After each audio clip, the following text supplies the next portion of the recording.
Hello, hope you are doing well.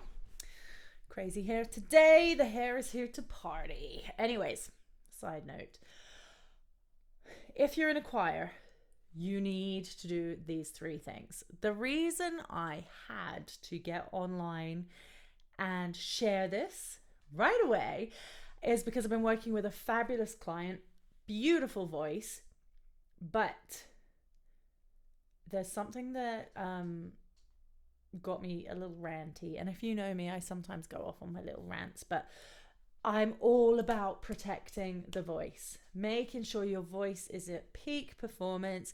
Everything's running smoothly, everything is healthy, everything is done safely. Because when things are done safely, you will get the best results from your instrument. Okay, so I could go off right now. I'm going to really quickly touch on this.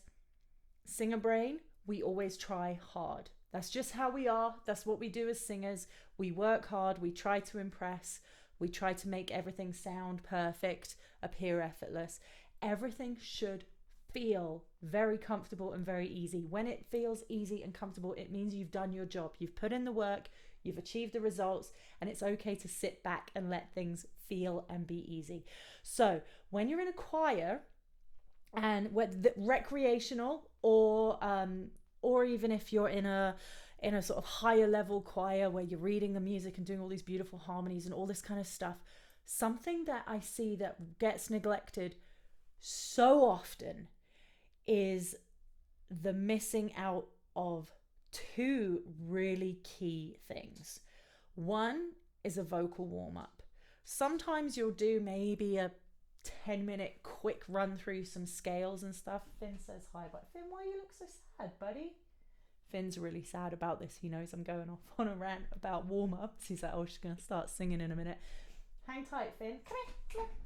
Good boy. So when you are singing in a choir, really important that you warm up before you go for your session, because so many choirs will have you singing for 1 hour, 2 hours, maybe even longer straight through, and it's hard work on your voice. Would you hit the gym for a 2 hour session without doing a solid warm up? Probably not, because you'd probably never be able to walk back to the gym ever again after that. So make sure that you do a warm up. Now, if you hit up the Rock Your Voice podcast, I'll put a link. Episode number 35. I think also there's another easy and effective warm up here on YouTube too, if you're watching on YouTube. But run through that warm up. You don't need massive technical ability. You don't need a strong understanding of how your voice works. You just follow along and your voice will be ready and warmed up and safe for your session at choir. Second thing that you really need to do when you're going to a choir session is monitor your hydration. Sometimes it's hard to dip out and go get water, or you might show up and you've kind of hustled straight from work and you've eaten maybe some fast food that's also going to maybe mess a bit with the quality of what your voice can do. So hydration and kind of what you're eating, make sure that you bring something that's not going to mess with your voice. Sometimes and this is so tough because when you're on the road, it's so easy to just dip into like a McDonald's or something and just grab some fast food, and really common with greasy stuff to kind of mess with your voice. And it, in turn, when you're doing a 1 hour, 2 hour singing session, other muscles are going to start getting involved to really kind of help where things are falling down in other areas. And that's where we get the strain, we get the tired, we get the scratchy, the sore, all of that stuff. So if you have a choir day, try and make sure you know how certain foods react to your voice. Make sure that you're prepared. Make sure that you bring that food after work if you're hustling, or just make sure that you don't eat like right before you walk into your rehearsal session. And then the third thing that is so important and that no one really does is a cool down. Again, if you've been working at the gym for 3 hours or 2 hours or whatever, going real hard, doing your best, trying really hard, because that's what singers do, you're going to want to stretch afterwards. So I highly encourage you, when you get back in the car afterwards, or if you're walking home, or as soon as you get back to somewhere where you can and you feel comfortable, do a really gentle cool down. If you're in a choir where you do a really solid warm up, and warming up does not mean hard work and effort either, okay? So if you show up to choir and your voice is like working right off the bat with the warm up, you need to do a really gentle warm up before that.